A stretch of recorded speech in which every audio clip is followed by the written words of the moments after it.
Buscando la verdad, iniciamos la jornada de entrevistas y debates, la opinión diversa y libre en la revista de Opinión Democracia.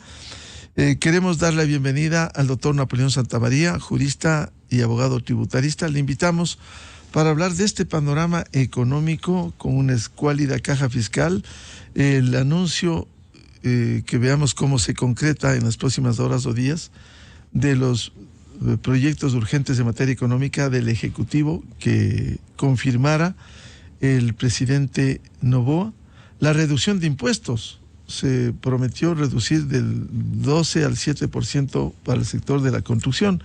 Y la pregunta de sentido común es, si se bajan los impuestos, por loables que sean esto, ¿cómo compensar en esta aguda situación económica con una caja fiscal en la cuenta del Tesoro que quedan 166 millones? Solo para este fin de mes se necesitan alrededor de entre 500 y 600 millones para cumplir con los salarios. El próximo mes, de diciembre, el doble con el 13º sueldo. ¿Cómo afrontar esta situación y qué piensa de la reducción de impuestos prometida por el nuevo gobierno? Doctor Napoleón Santamaría, buen día. Apreciado Miguel, muy buen día. Buen día a todos los queridos amigos que siempre nos dispensan con su amable atención. Un fuerte abrazo, saludos, Miguel, a usted. A ver, empecemos por lo que usted nos llama a analizar. Y la calificación es contradictoria, Miguel. Por un lado, ayer de forma triste para el país, lacónica, y veo que todavía sorprendedora para algunos, claro, para los que no le miran al país, no le quieren al Ecuador, no están atentos de lo que pasa, el ministro de Finanzas y el presidente se presentan ante el país y nos cuentan la calamitosa situación fiscal en la que se encuentra el país. La verdad, Miguel, es que quienes estamos permanentemente analizando, comentando, conversando en estos micrófonos, en otros foros, sabíamos claramente cuál es la realidad fiscal del país. Esto se viene diciendo hace 6 meses. No es que no, en el último mes se deterioraron las cosas, y mucho más de 6 meses.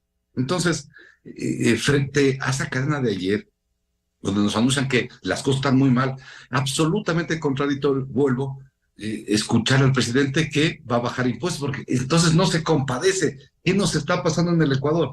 Estamos muy mal en caja fiscal, no tenemos plata, tenemos mucha necesidad de recursos, muchas deudas no pagadas, pero voy a bajar impuestos. Esto no tiene sentido ni ninguna lógica, y así en algunos otros temas. Miguel, primer dato. De todo el presupuesto general del Estado para este 2023, de todo el presupuesto, incluido el financiamiento, propiamente no es un ingreso que produce el país, sino que es un ingreso que recibe el país, que luego tiene que pagar. Pero bueno, incluyámoslo. El Ecuador tiene una composición así de fácil: 60% los tributos, 25% la deuda y 15% el petróleo. Eso es el Ecuador, Miguel. 1, 2, quita el financiamiento y veamos cuáles son las verdaderas fuentes de ingreso que tiene el Ecuador. Y vamos a la conclusión de que el capital es el 20%, es decir, el ingreso de capital, el ingreso petrolero, y el 80% son los tributos, Miguel, el 80%, quitando el ingreso de endeudamiento, insisto. Esto nos hace ver claramente que si no manejamos responsable, disciplinada, profesionalmente nuestro régimen tributario, Miguel, el país se va a complicar. Y ahí le doy algunos datos. Recuerde usted, reforma de noviembre del 2021. Llega el señor Lasso, una reforma para apoyar al país, nos comentó cómo estaba el país nuevamente, presentó su programa y vino la reforma. Y el señor Lasso, en el mes de junio de este 2023, es decir, 17 meses después, él mismo retrotrae, retrocede, deroga, elimina una gran parte de su reforma. Eso uno dice ahí, los gobernantes no le tratan muy bien al régimen tributario, al 80% de los ingresos del país, al ingreso más importante y relevante de la nación. Me parece que el anuncio de bajar impuestos es o de una persona que no sabe cómo están las finanzas del país, o que desde luego no conoce cómo gobernar a una nación con serios aprietos de la caja fiscal. 2, Miguel, luego de escuchar estos anuncios así un poco sueltos, por ejemplo, ayer el ministro ya se refiere a la situación del país, pero se olvidaba de unos temas importantísimos, entre otros, el tema de que el Ecuador sigue subsidiando. Mire cómo vamos a cerrar, Miguel, este año. Este año, más o menos, agosto, son 4.970 millones de dólares que hemos entregado para subsidio de combustibles. Pero el señor ministro no nos dijo ayer nada. ¿Qué pensamos hacer como país? Si el país está tan mal, la caja fiscal, como usted decía, Miguel, no llega a 200 millones de dólares, vamos a seguir subsidiando 4.970 millones de dólares en combustibles y mucho más aún. Es coherente, consistente y hay una sindéresis ahí en seguir subsidiando estos contaminantes al medio ambiente cuando la inmensa mayoría de ecuatorianos ya se pronunció al sostener que no, que prefieren dejar enterrado el petróleo, y no contaminar el medio ambiente, a pesar de que somos un país pobre, con tantas necesidades de recursos, etcétera. Entonces parece que no hay sindéresis, pero el ministro no nos dijo nada de eso. Dos, no nos dijo nada tampoco de la estructura del Estado. Y nosotros estamos escuchando a otros presidentes de la región, puntualmente al presidente de la Argentina, pero también al presidente de Uruguay, que hablan de recortar la estructura del Estado, de esa cantidad de ministerios, instituciones, etcétera, que no le aportan y no le han aportado nada a los países. Pero tampoco aquí no nos dicen nada de la estructura del Estado y de la mejor administración de los recursos públicos.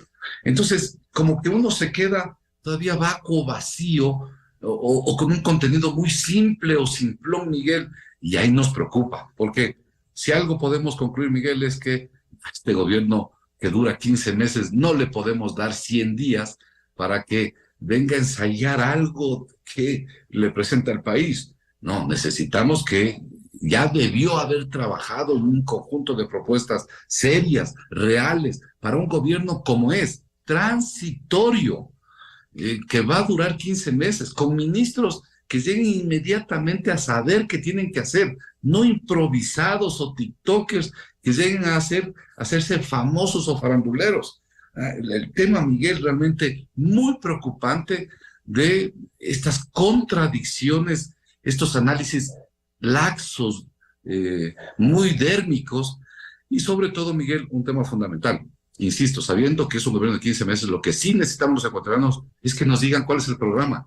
¿Qué vamos a hacer? En subsidios, en impuestos, en gasto, en renegociación de deuda, en nuevos empréstitos, en gasto fiscal. El país sabe que tenemos un gasto fiscal, es decir, un conjunto de impuestos que no cobramos, 5.151 millones, en evasión tributaria, en 2.800 millones que tenemos en juicio tributario, un conjunto, Miguel. Es decir, el país se está incendiando y nos lanzan un vaso de agua para decirnos que esta podría ser la solución del Ecuador. Me parece que por ahí definitivamente no van los tiros, mi querido Miguel. En ese sentido, ¿qué hay que hacer? Porque el presidente se comprometió, anunció, testimonio de él, una reforma tributaria que permita fomentar, dijo, la producción.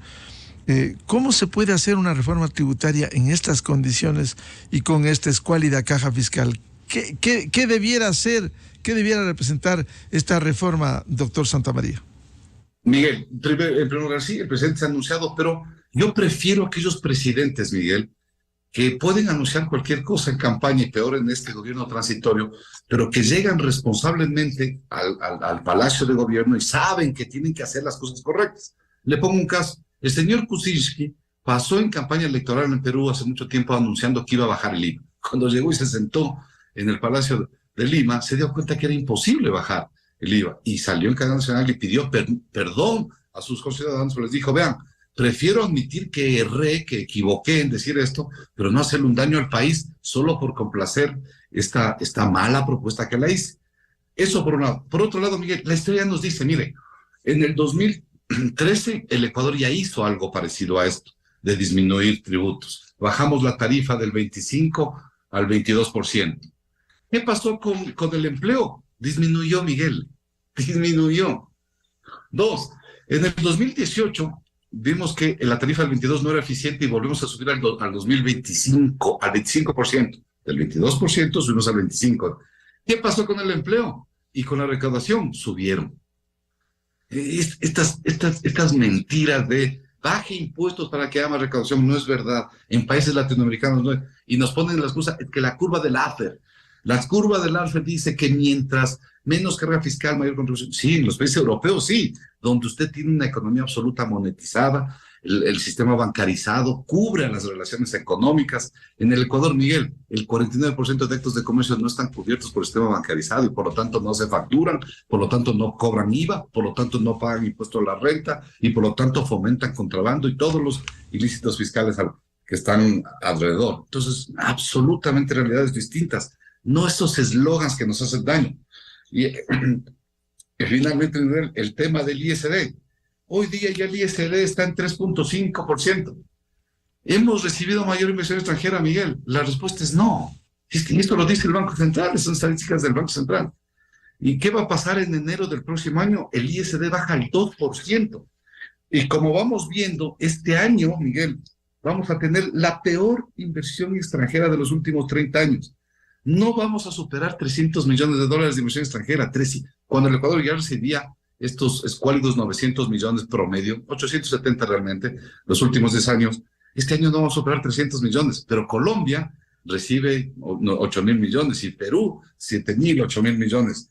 Entonces la situación sí es absolutamente clara y esto se ha hablado. Quienes le seguimos al país y lo queremos, esto lo sabemos. No es necesario que el ministro nos diga cuál es la situación. Necesitamos que el ministro nos diga cuál es el programa para salir de la situación. ¿Qué hacer, Miguel? Ahora sí contesto su pregunta con esta pequeña antecedente. Primero, trabajar en gasto fiscal. El gasto fiscal es el conjunto de beneficios, de descuentos, de dádivas y de rebajas que hemos hecho en tributación sobre pretexto de traer inversión extranjera, mejorar empleo, etcétera, y que no ha funcionado. ¿Cuánto deja de cobrar el país ahí? 5.151 millones de dólares. Cifra cortada el 31 de diciembre del año anterior cuando se midió todo el gasto fiscal. ¿Dónde está lo fuerte del gasto fiscal? En IVA, 3.000 millones. Impuesto a la renta, 1.800 millones y 500 en otro.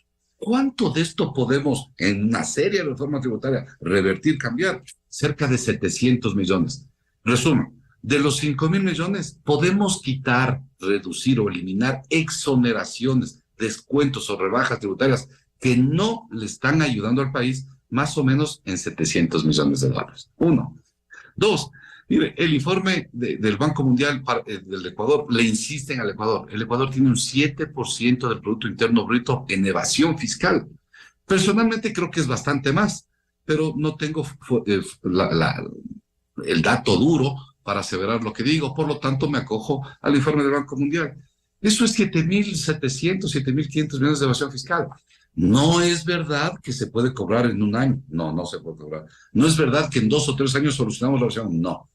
Pero lo que sí es verdad es que podemos sembrar las bases para comenzar desde el 2024 ir atacando a razón de un 5 o 6% de la evasión e ir controlando eficiente y efectivamente.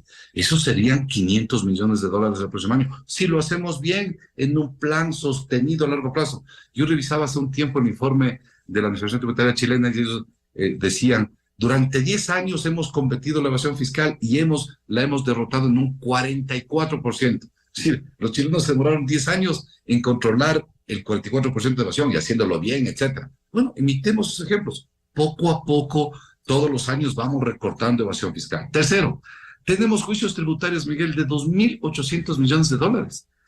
¿Y qué pasa con los juicios tributarios? Jueces corrompidos, corruptos, pedidores de dádivas, otros incompetentes, jueces que no conocen. Me refiero a jueces tributarios, a jueces que están en los tribunales contenciosos tributarios puntualmente, que es lo que nos ocupa, que no despachan o que despachan con el favor de la corrupción.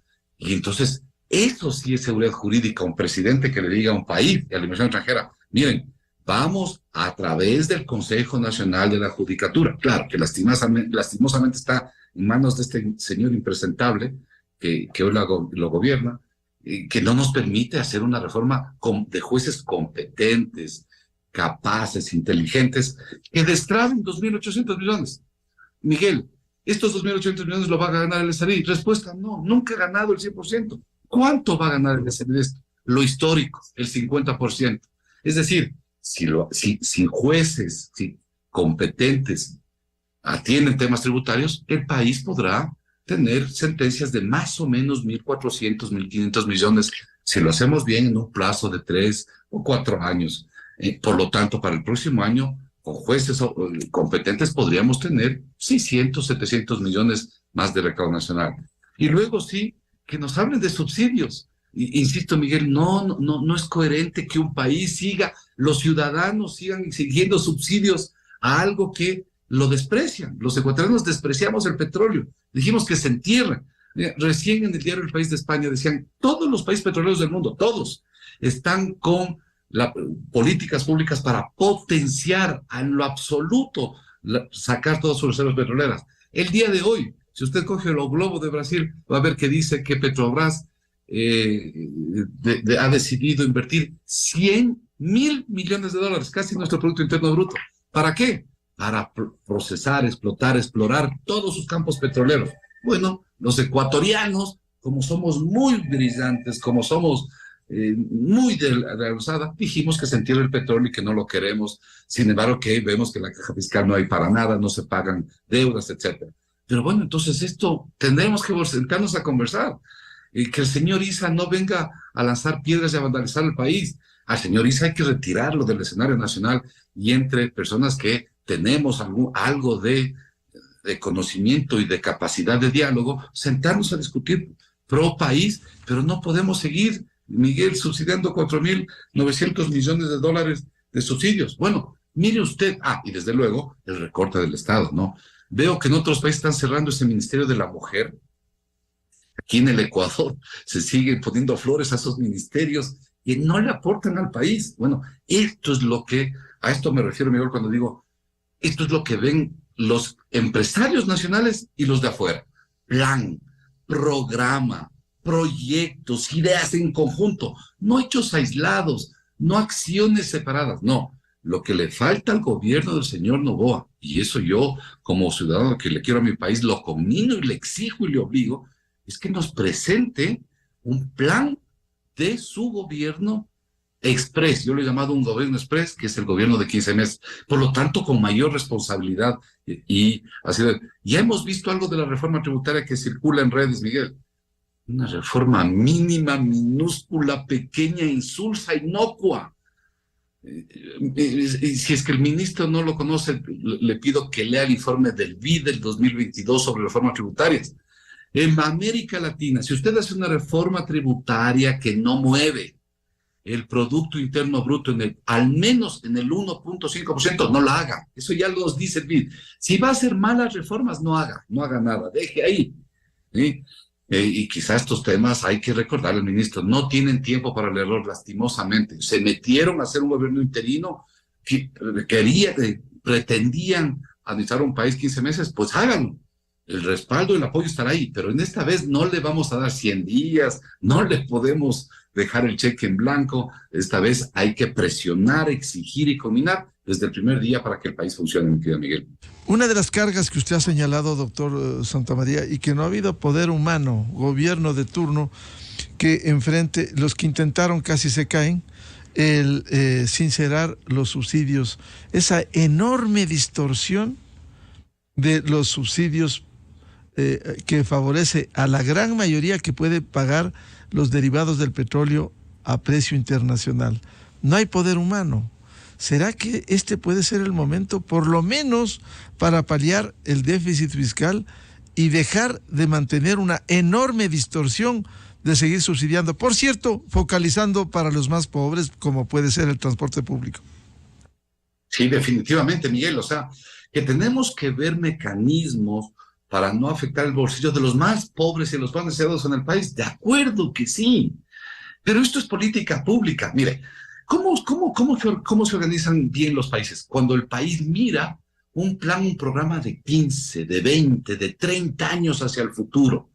Y para eso convoca a los gobiernos nacionales, seccionales y de excepción. ¿Qué es lo que le pasa en el Ecuador? Esta vagancia fiscal, ¿sí? Este no compromiso fiscal. Los municipios viven de lo que les da el COTAD, una norma jurídica que está hace mucho tiempo atrás, más lo que le da al gobierno central que proveen los ecuatorianos, tanto de regalías petroleras cuanto de tributos. Punto. ¿Cuál es el esfuerzo? La pregunta viene, ¿cuál es el esfuerzo, el aporte, la ayuda, la colaboración de los gobiernos seccionales? Miguel, cero, cero. ¿Qué hace Quito para sostener sus finanzas públicas? Nada, no hace absolutamente nada. ¿Qué hace Guayaquil? Nada. Cuenca, absolutamente nada. ¿Por qué? Porque los ediles son estos funcionarios públicos que por suerte llegan, por suerte y con absoluto desconocimiento, llegan a las alcaldías y a recibir la plata que les da el Estado y lo que les da el COTAF. Y a maladministrar en fiestas, reyertas, etcétera, algazaras, para eso son geniales, pero para obra pública, para controlar tránsito, movilidad, medio ambiente, etcétera, temas de gobiernos nacionales, ahí sí no son competentes. Para poner un ejemplo, Quito tiene 14 años que no tiene una nueva escuela fisco-municipal, una sola, ni escuela, no le digo colegio, ¿no? Como los gloriosos colegios de antaño, pero ni una sola escuela fiscal. Esta es la dimensión de estos alcalditos que tenemos en las ciudades. Pero eso se replica en 281 municipios del país. ¿Cuál es? Y el esfuerzo fiscal se llama directo e indirecto. Mira, directo es que tiene que ayudarle a que los impuestos nacionales funcionen. Hay ciudades, Miguel, le doy un ejemplo, por ejemplo, el cantón Rumiñahui, cercano al cantón Quito, recauda más que el cantón Manta. ¿Cómo es esto, Miguel? Recauda el doble que el cantón de la ciudad de Puerto Viejo. ¿Cómo es esto? ¿A cuándo se va a acabar este tema de estas ciudades que viven al margen de la ley? No todos nuevamente, pero sí una gran cantidad de ciudadanos que habitan determinadas localidades. Uno. Y dos, lo que se llama esfuerzo indirecto. Y el esfuerzo indirecto es este conjunto de medidas fiscales subnacionales, municipales, que ayudan a su localidad de acuerdo a su localidad. Guayaquil. Guayaquil es una ciudad que tiene un serísimo problema de arborización. Ahí no hay verde, ni siquiera en los marcadores. Y bueno, y debería trabajar Guayaquil en eso, pero claro, para los alcaldes eso no es popular, eso no es conveniente, eso no les da votos y por lo tanto no lo tratan. Quito tiene un serio problema de contaminación auditiva, sonora y medioambiental.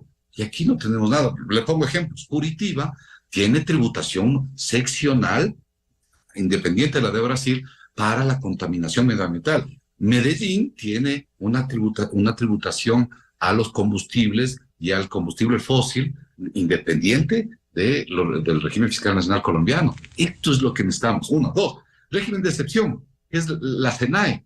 Nuevamente, Miguel, la SENAE es una isla aparte del SRI.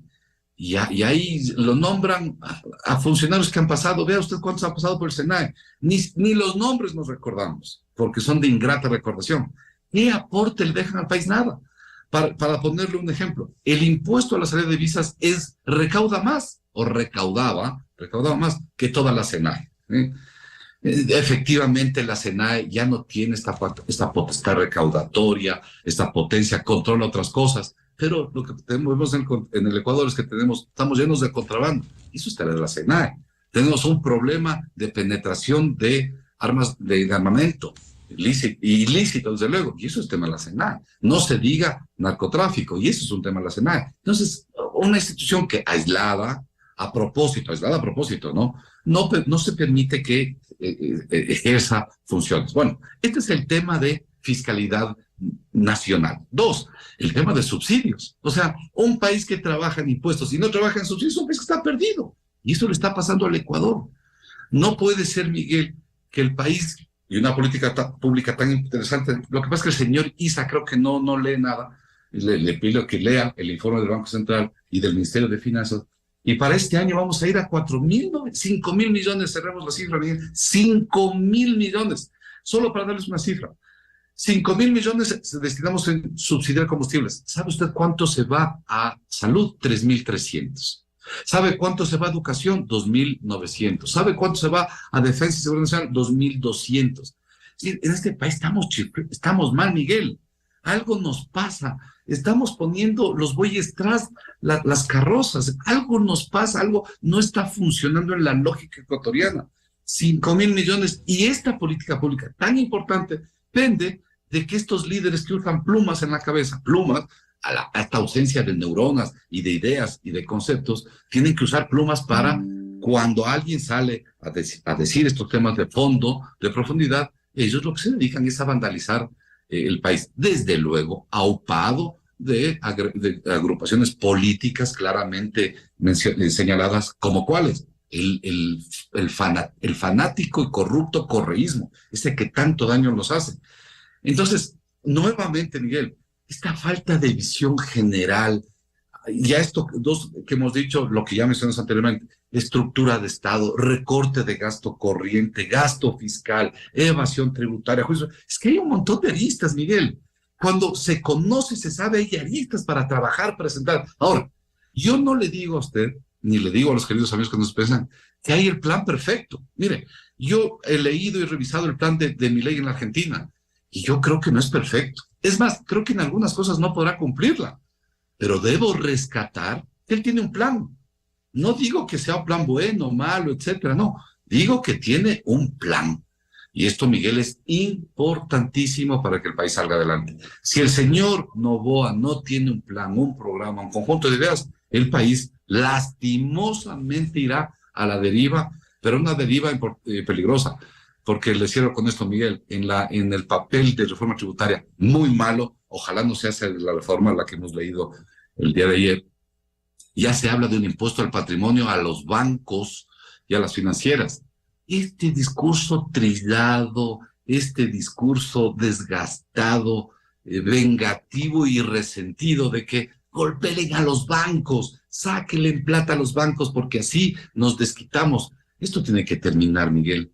Esto tiene que acabar. Y me preocupa que un tributo así afecte a uno de los sectores que lo necesitamos vigoroso, fuerte, para reactivar la economía. Sin un sistema financiero fuerte, vigoroso, que conceda créditos, que le aporte al crédito productivo empresarial, al del emprendimiento, el país no va a salir adelante. Así que espero que ese proyecto, insisto, que circuló el día de ayer, no sea el definitivo, mi querido Miguel. Bien, muchas gracias. Como siempre, nos ilustra en el tema económico y tributario el doctor Napoleón Santamaría, jurista y abogado tributarista. Napoleón, muy amable la atención a la revista de Opinión Democracia. Seguiremos hablando de esto. Con mucho gusto, Miguel. Saludos, buen día. Enseguida, en la revista de Opinión Democracia. 7:14 minutos en el territorio continental ecuatoriano. Vamos a una pausa publicitaria y ya volvemos en la revista de Opinión Democracia con un panel para hablar sobre el juicio político que se pretende hacer a la fiscal general desde la Revolución Ciudadana. Invitados, la ex fiscal general doctora Mariana Yepes, el expresidente de la Corte Constitucional y de la Corte Interamericana de los Derechos Humanos, doctor Hernán Salgado Pesantes, y el jurista y constitucionalista doctor Rafael Ollarte. Desde 1984 con Gonzalo Rosero. La revista de Opinión Democracia. Siempre líderes, siempre confiables. Enseguida regresa Miguel Rivadeneira a la búsqueda de la verdad. Inicio de espacio promocional y publicitario.